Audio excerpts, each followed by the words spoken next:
Ayan guys, may nagdala sa atin ng jet ski. Ayan. Ang problema niya ito. Ito na guys, ang kanyang trouble code. Lumabas na.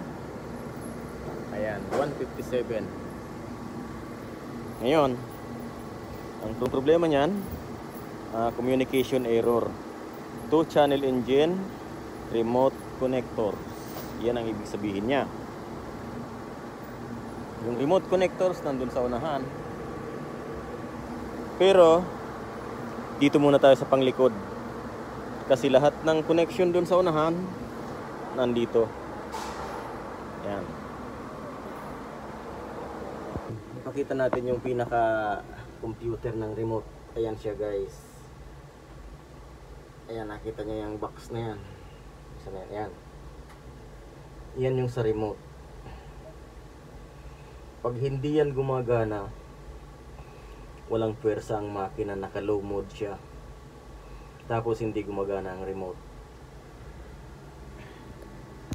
At dahil siya ay umaandar at mayroon siyang revolution, dito tayo guys. Mayroon siya ditong connector yan. Nakita niyo yung dalawang itim na yan. Ayan. Tapos dito yan nakakabit guys. Ayan. Diyan tayo. Kadalasan ang nangyayari dyan guys, meron siyang mga mga kalawang na. Kumbaga tinatawag yung parang ganito, yung mga asin-asin. Kaya naglo-lost contact. Yan ang problema ng tinatawag na communication error number 2 or code 157. Yan, yung engine remote niya guys. Ang una mong titingnan dyan guys, kung maluag ito, kung natatanggal ba. Hindi siya natatanggal. Dalawang connection niya siya guys Isang maramihan. Pag ito naman, ang problema hindi aandar ang jet ski. Pag dito ang lost contact. Pag dito 157 error. Magkasama yan. Ang dalawa na yan guys. Ayan iisang unit lang siya. Ito lang siya. Ayun, babaklasin natin yan.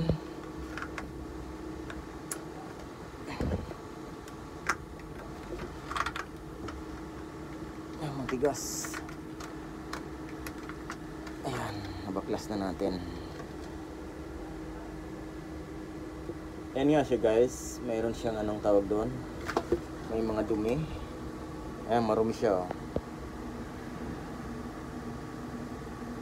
Ilinisan natin guys. Tapos ikakabit natin ulit. Kadalasan kasi guys, pinasok yan ng tubig. Ngayon ito siya guys. Ayan, marumi siya. Tanggalin natin yan. Ayun, kaya pala dahil wala siyang rubber.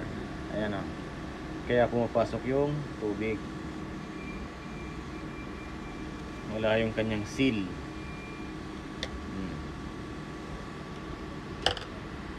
Lapit natin yung ating camera.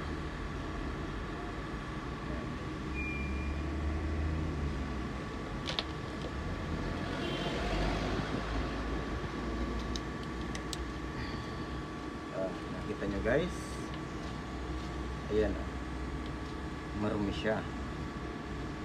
Ayan no. Ayan siya guys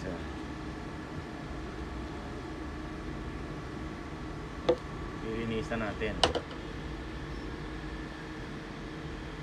Kaya natin para magka-contact siya.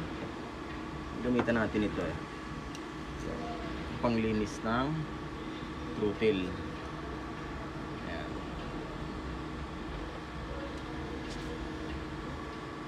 Panglinis ng throttle at carburetor. Gamitan natin yan para magkaroon siya ng contact guys. Para siyang chemical niya na hinuhugasan niya yung kita nyo bumubula. Tatanggal yung kalawang. Ayan. Bumubula siya guys.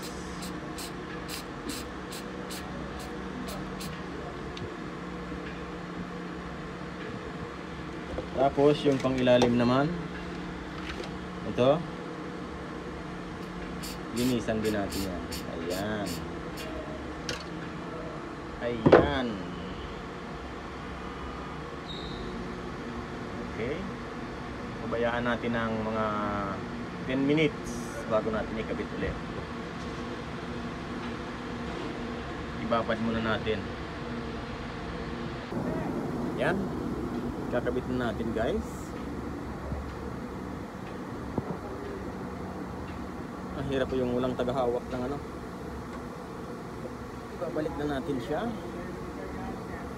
Tingnan natin. Yan, malinis na. Yan. Nag-order tayo guys ng rubber para dyan. Yung seal. Bukas daw darating. Wala kasi tayong reserba. Ngayon, kakabit natin at susubukan kung tama ang ating ginawa. Ayan, lagatik na. Naglagatik na siya. Yamaha jet ski ito guys. Ito naman, pag hindi nag-charge ang battery nyo, dito naman ang problema niyan guys, dito sa dalawang yan. Kung minsan, yung stator, yung nasa body, nasa loob ng makina. Kung minsan, ito naman, walang supply ng positive o kaya negative. Kung hindi naman, dyan sa loob na yan, lost contact. Or, hindi gumagana ang kanyang rectifier. Yan yung pagcha-charge niya. Ngayon, susubukan natin. Paanda rin natin.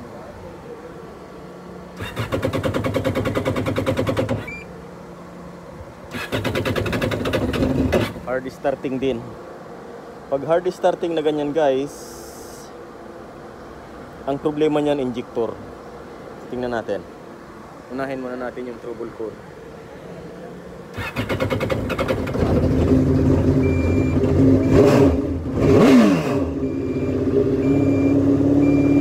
Ayan.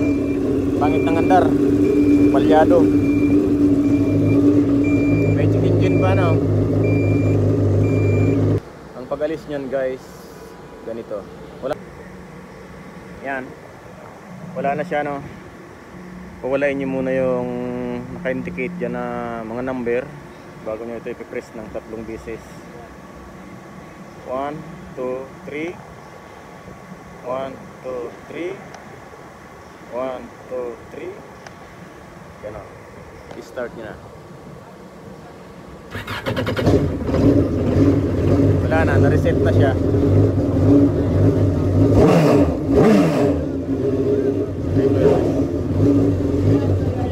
Yan, wala na siya guys. Malinis na.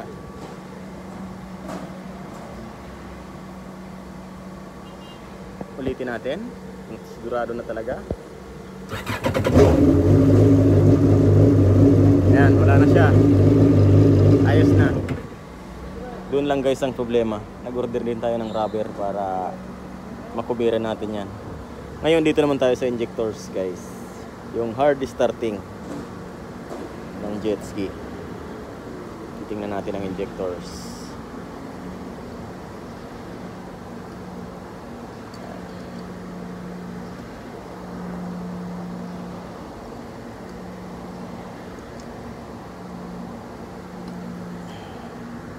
Ayan, kinalawang din. Ayan, ayan siya.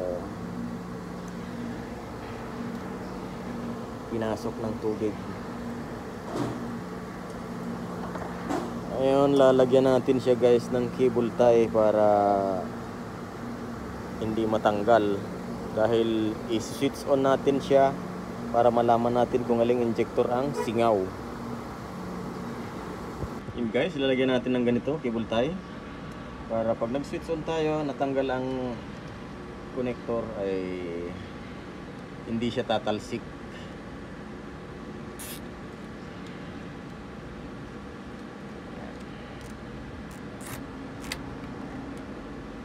Okay.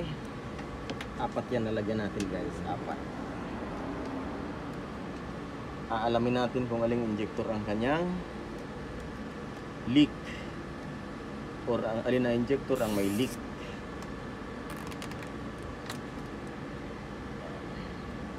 Close. Yan. Nalagyan natin guys ng cable tie. At ngayon, gagamit tayo ng number 12 na spanner para tanggalin yung tatlong bolts. Close. Close.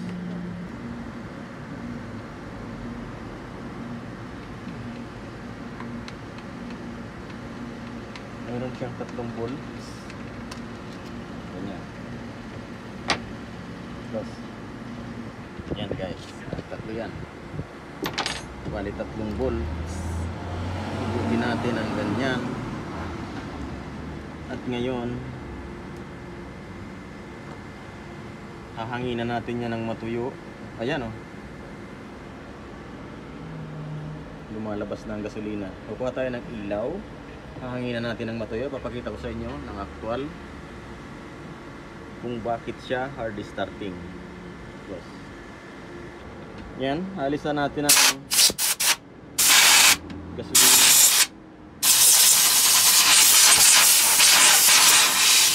Ayan, tuyo na siya. I-switch on natin. Ayan, nakita nyo yan guys, nagsa-shower. Ayan o. Nagsa-shower ang gasolina. Yan guys ang kanyang hard starting. Ayan o. Nakita nyo, basa na yung kamay ko. Basa na yung daliri ko. Ayan.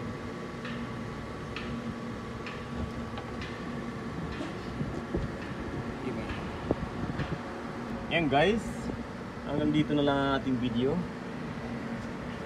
Maraming salamat sa panonood. Ang solution nito guys, yung hard starting, palit ng isang injectors. Yan. Nakita nyo, nag-shower siya. Yan yung hard starting or mahirap paandarin. Yan siya guys. Jet ski, sasakyan, pag ganyan ang itsura talagang hard starting yan or mahirap paandarin. Maraming salamat guys, bye bye.